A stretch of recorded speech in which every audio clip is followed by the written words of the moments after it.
8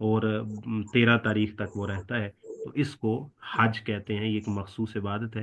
تو اس کا لفظی معنی اس کا القصد ہے، حج کا معنی لفظی معنی اس کا قصد ہے۔ اچھا، العمرہ، العمرہ کہتے ہیں عمرہ کیا ہے؟ کہتے ہیں عمرہ کا مطلب ہوتا ہے، یعنی یہ عمارہ سے نکلا ہے، العمارۃ، اس کا معنی ہوتا ہے آباد کرنا کسی چیز کو، ٹھیک ہے؟ تو آباد کرنا، کسی جگہ پہ جا کے رہنا، اور اس کا معنی بھی وہ کہتے ہیں کہ سفر کرنا، کسی جگہ جانا، قصد کرنا، یہ اس کے معنی ہے۔ تو بہرحال یہ ایک مخصوص عبادت ہے، اور عمرے کے احکام جو ہے وہ آگے آ جائیں گے کہ عمرہ کا طریقہ کیا ہے اور حج کا طریقہ کیا ہے، وہ آگے آ جائے گا۔ اچھا،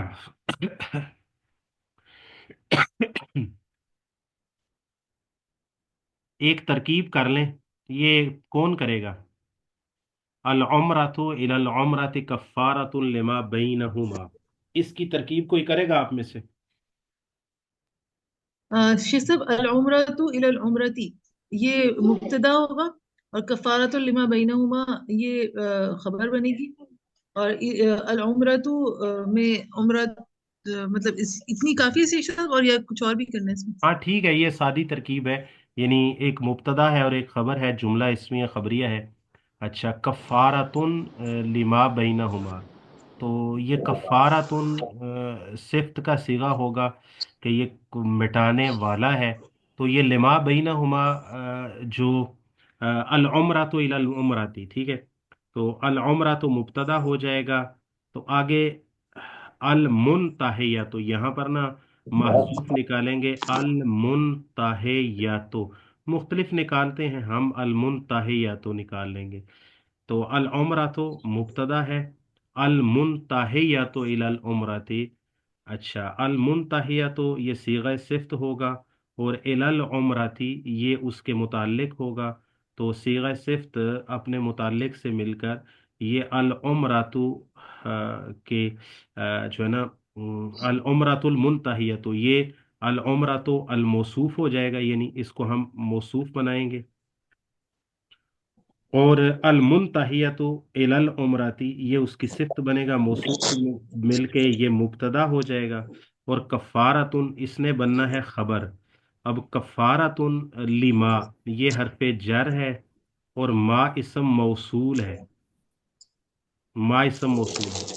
اچھا، بینہما، آپ نے یہ بات تو پڑھی ہوگی کہ جو موصول کا صلہ ہوتا ہے نا وہ پورا جملہ ہوتا ہے، یعنی موصول کا صلہ شبہ جملہ نہیں ہو سکتا، ناقص جملہ نہیں ہو سکتا، اس کو مکمل جملہ کی ضرورت ہوتی ہے۔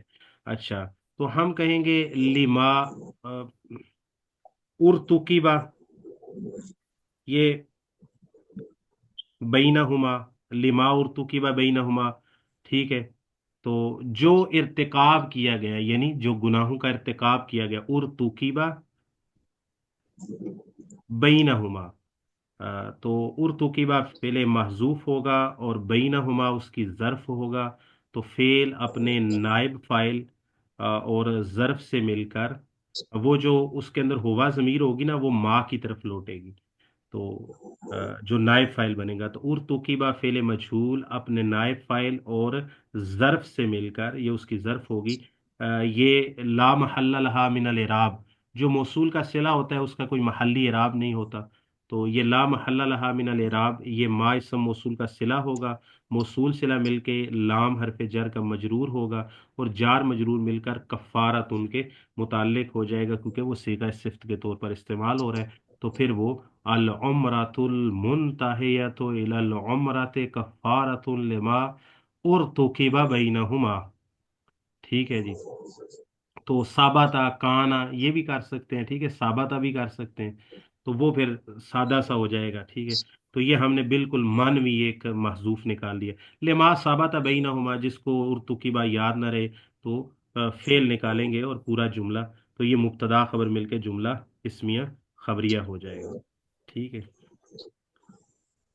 اچھا، بس یہیں تک کافی ہے آج کے لیے۔ آج بھی کلاس اس طرح سے تیاری کے ساتھ جس کو کہتے ہیں کہ بس یہ لیپ ٹاپ نہیں پریشان کے رکھا ہے۔ بہرحال اب ایک اور کتاب ہے ہمارے پاس،